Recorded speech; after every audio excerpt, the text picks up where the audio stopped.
And it's typical.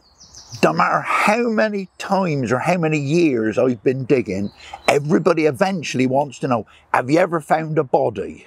And of course, being an archaeologist for as many years as I have, the answer is definitely yes. You're always going to find a body somewhere. And then oftentimes the conversation goes, have you ever dug up a battle?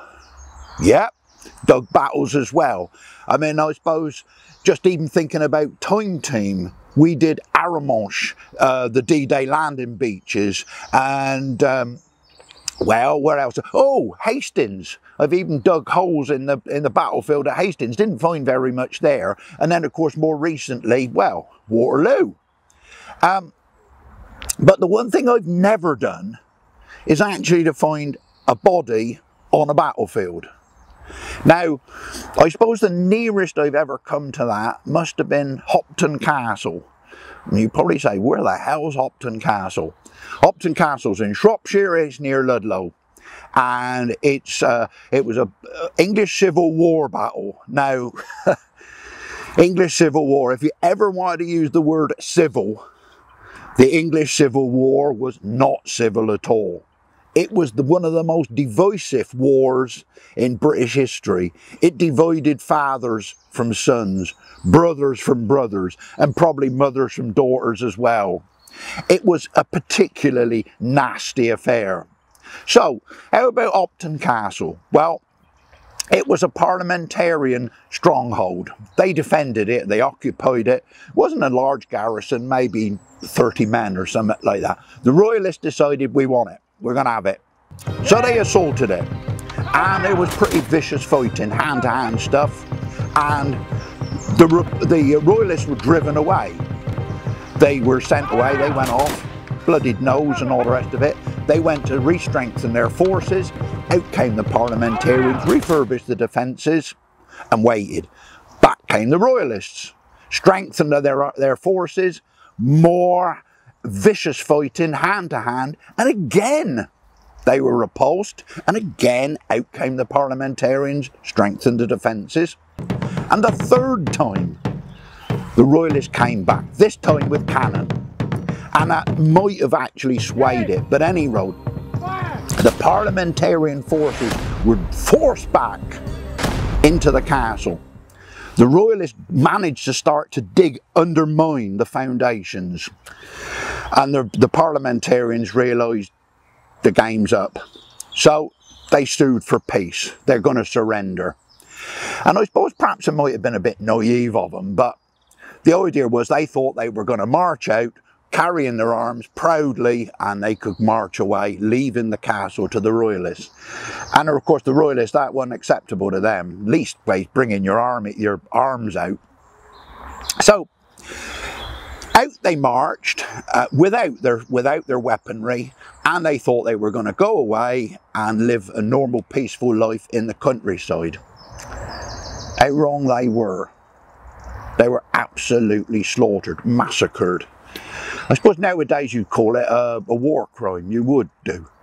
And I think that was probably the sort of thing that Time Team attracted you. It was a very powerful story. I don't know what would have happened if we'd have actually found traces of that massacre. I mean, you cannot dig a war grave or a war cemetery in 3 days. But anyway, we went there and I put a trench across the defences, the Parliamentarian defences. And there was a bank on one side and a bank on the other side and a ditch in the middle.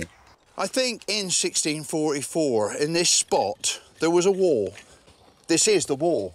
And I mean, whether or not there was a complete building there, I don't know, or whether that building was ruinous, I don't know, but there was certainly a wall here.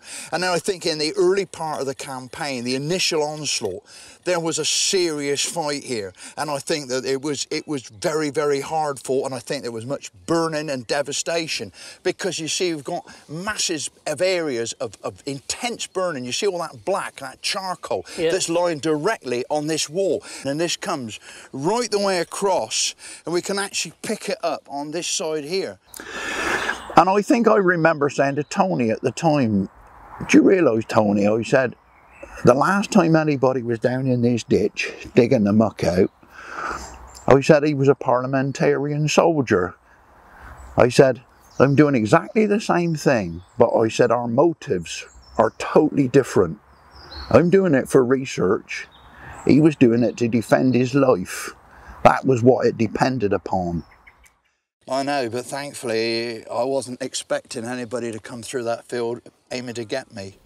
And then, of course, when I was digging that, I found the nearest I actually got to a human body. I found a human tooth. That's all it was. But I tell you what, it's a very powerful image. I imagined that you've got the Royalists attacking you, Parliamentarian up there firing off his musket. He can't reload, hand-to-hand combat, smack. Smacks him in the face. Whether that put him out, whether it killed him or what have you, I don't know. But that element of hand-to-hand combat. I think it was a pretty vicious fight because we actually have the first possible evidence of conflict. It's our human tooth. Cool. And I kind of imagine that there was this vicious fight between the Cavaliers and the Roundheads, and that maybe it got hand-to-hand, and that maybe somebody took a musket and took a swing at some bloke and knocked his tooth out.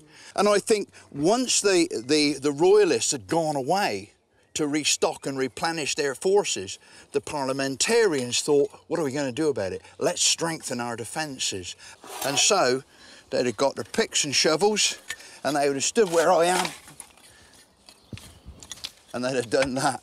If you'd have found a tooth like that in a pub car park, you'd have said, God, that was a drunken brawl. If you found it on a sports pitch, you'd say, good game of rugby or something like that. But find a human tooth on a battlefield, there's a reasonable chance that that was part of the battle. So, if you take that imagery to Waterloo, I mean, very, very powerful there. Loads of illustrations where you get absolute carnage. Bodies lying around all over the place, wrecked cannon, dead horses, absolute pandemonium. Go there now, do you see any of that? No, of course you don't. It's all hoovered up. You don't leave cannon lying around on a battlefield. There's always people, locals, that come in and loot the site. But there's a general element of cleaning that battlefield up. We know that there were war graves there, war cemeteries there. There must have been. And there are images of showing the dead being buried. Currently, we've never actually found them. What have we got to represent the dead? Well, there's one complete skeleton that was found several years ago up near the visitor centre. And from our own work with the Waterloo Uncovered, at Hougamont Farm, one finger bone. And then last year, up near the military hospital, we found some amputated limbs. Now, apart from that one complete skeleton, isolated up near the visitor centre, that's pretty much the whole total of what we know about human remains at Waterloo. And yet, it's a very powerful imagery. You don't need an entire body to be able to conjure up an incredible story. In fact, up to a point, those amputated limbs are just as powerful, if not more powerful, than the body itself, because it actually tells you so much more about the medical processes of the wounded, the surgeons who were operating in incredible conditions, sawing off limbs and chucking them into the hedge. That's why they've got left there. Those body parts didn't attract the same attention as the complete human remains. So that connects Waterloo with Hopton Castle. Just human fragments. I still haven't found a complete human skeleton on a battlefield.